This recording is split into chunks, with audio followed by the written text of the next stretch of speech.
मुल्क को डिफॉल्ट होने से बचाने के नाम पर, मुल्क को बचाने के नाम पर अवाम को कुचल दिया गया है। लेकिन क्यों झूठा दावा किया गया, क्यों वादे नहीं निभाए गए? बात करेंगे वज़ीर आज़म के मामून खुसूसी अता तारड़ साहब से। तारड़ साहब शुक्रिया आपका। तारड़ साहब, आपने तो बोला था कि सब कुछ बेहतर हो जाएगा, आपने तो हुकूमत ही इसी वजह से तब्दील की थी कि ये महंगाई कर रहे हैं, हम महंगाई से निजात दिलाएंगे।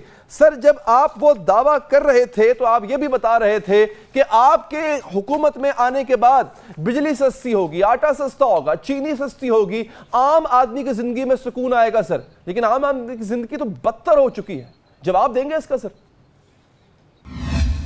थैंक यू वेरी मच जी। पहली बात यह है कि एक शख्स ने खुदकुशी का दावा किया था आज से चंद साल पहले पाकिस्तान की तारीख में। कहा यह था कि IMF के पास नहीं जाऊंगा, खुदकुशी कर लूंगा। उसके बाद 3 वज़राए खजाना चेंज किए, फिर उसकी बीवी ने तोशा खाना के तहाइफ चोरी करके अरबों रुपए वो खा गई। फरा गोगी को फ्रंट वुमन रखा, उस्मान बुज़दार को पंजाब का CM बनाया और अवामी पैसे को लूट लूट के इस मुल्क की जड़ों को खोखला कर दिया। 2018 में जो हम हालात छोड़ के गए थे वो तो बहुत बेहतर थे, पेट्रोल भी सस्ता था, रुपए की कदर भी ठीक थी। तो हुआ ये है कि पिछले 4 साल में जो तबाही हुई, हमने आके उसका मलबा उठाया। हमने IMF के साथ अग्रीमेंट जो है उसको हतमी शक्ल दी। IMF के साथ अगर अग्रीमेंट ना होता तो एक डिफ़ॉल्ट का रिस्क रहता, और अगर डिफ़ॉल्ट का खुदा ना खास्ता रिस्क रहता तो रुपी फ्री फॉल करता, और अगर रुपी फ्री फॉल करता तो पेट्रोल की कीमत इतनी नहीं, कई 100 गुना बढ़ जाती। तो हमारे पास एक ऑप्शन थी कि हम अभी जाने से पहले पेट्रोल की कीमत रिड्यूस कर देते, कई 100 अरब की सब्सिडी दे देते और घर चले जाते और इंटरिम गवर्नमेंट को अपना काम करने देते। मगर हमारी कमिटमेंट है IMF के साथ जो अग्रीमेंट हुआ, और कमिटमेंट और ज़बान पे दुनिया भी कायम है, और इंसान तब होता है जब वो कमिटमेंट करे। यू टर्न लेने वाला शायद इंसान नहीं होता।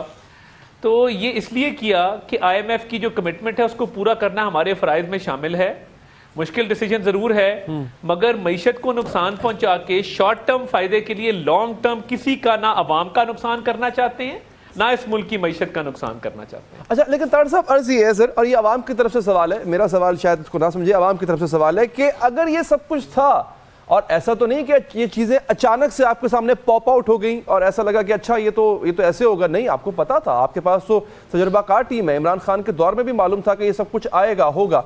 तो फिर आवाम से ही क्यों कहा कि 9 रुपए का बिजली का यूनिट हो जाएगा, पेट्रोल की कीमत हम नीचे लेकर आ जाएंगे, बाद में आके भी कहा कि रूस से सस्ता तेल आ रहा है? ये ख्वाब क्यों दिखाए गए सर? फिर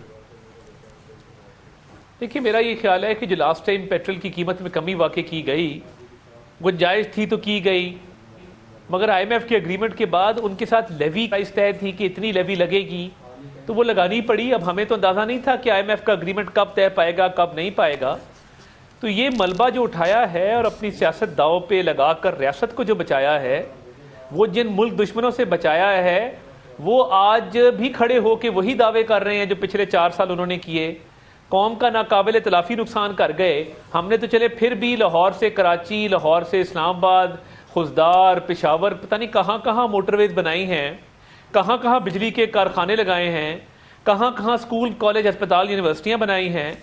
मगर वो जो खैबर पख्तूनख्वा में 10 साल जिनकी हुकूमत रही और दूध और शहद की नहरें बहाने के दावे करते रहे, उन्होंने एक ईंट लगाई हो तो मुझे बता दीजिए, एक अवामी फलाह का मनसूबा लगाया हो, पनाह गाहें बना दी, लंगर बांटते रहे, हम लैपटॉप बांट रहे हैं। तो देखिए, ये जो कुछ इंटरनेशनल कमिटमेंट्स हैं वो पूरी करनी होंगी, कड़वे घूंट भरने होंगे, वो हमने किया, मुश्किल फैसले किए हैं। इसका नुकसान हमें भी पॉलिटिकली होगा, हमें इस बात का अंदाज़ा है, मगर ऑब्वियसली इंटरनेशनल कमिटमेंट है। और ये IMF किसके दौर में हुआ ये सभी जानते हैं। तो मैं नहीं समझता कि ये कोई हम खुशी से कर रहे हैं, ये एक भारी दिल से किया है फैसला। और सर देखिए, IMF तो सर हर दौर में हुआ, और कभी भी IMF ने कभी भी हमें अपना सगा समझ के पैसे नहीं दिए, हमेशा कड़ी शराइत लगा के पैसे उन्होंने दिए। हम आते हैं, शब्बर जैदी साहब ने एक इंटरव्यू दिया, बड़ा तहलका है उसका, कि इस मुल्क में ना रियल स्टेट सेक्टर टैक्स देना चाहता है, ना एग्रीकल्चरल सेक्टर टैक्स देना चाहता है, ना सदर्न कमांड टैक्स देना चाहती है, ना फुला ना आपके रिटेलर्स टैक्स देना चाहते हैं। सर, आपको रेवेन्यू शॉर्टफॉल का सामना रहता है, हमारा बजट डेफिसिट रहता है, तो सर फिर गवर्नमेंट तो आर्म ट्विस्टिंग कर सकती है, you have the right to do that.